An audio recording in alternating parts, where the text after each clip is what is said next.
Umapaw na ang Lamesa Dam kahapon dahil sa patuloy na buhos ng malakas na ulan bunsod ng super typhoon at ngayon typhoon nga na Karina at ng Habagat. Para sa update dyan at sa level ng iba pang dam, makakausap natin sa kabilang linya ang hydrologist ng Pag-asa ni si Edgar de la Cruz. Magandang umaga, Sir Edgar. Magandang umaga rin po sa inyo, sir.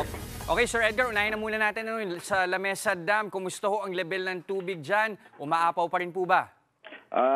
As of 8 a.m. po, ang elevation ng Lamesa is 80.13. So, hindi na po siya umaapaw kasi yung kanyang spilling level is 80.15. Ang present elevation niya kaninang 8 a.m. is 80.13. Pero doon sa nangyari nga po kagabi, na pag-apaw ng tubig dyan sa Lamesa Dam, ano-anong lugar ho ulit yung mga naapektuhan?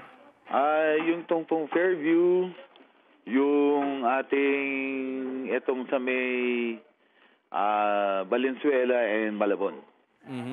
Pero by now kaya, Sir, nag-subside na yung epekto niyan dun sa mga affected areas? Malamang, sir, kasi kagabi medyo wala na tayo masyadong naranasan na malalakas na pag-ulan.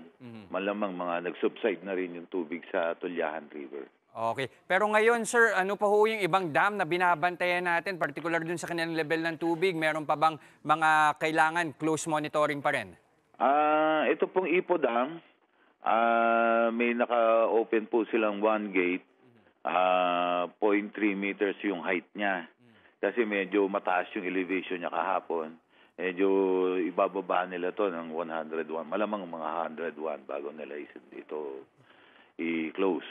Then, ang isa pang i-monitor po natin, itong Binga, kahapon po kasi, nag-close sila ng mga 3:20 p.m.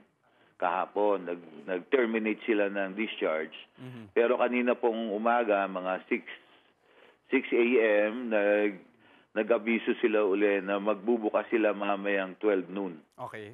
Opo. Kaya medyo pinag-iingat uli natin yung mga tao dyan sa may part ng Benguet. Okay. Para linawin lang ho natin, para din sa kalaman na ating mga manonood, yung isa pang gate na nakabukas sa Ipo Dam at itong isang bubuksan mamaya sa Binga Dam, ano yung posibleng maging epekto ho nito?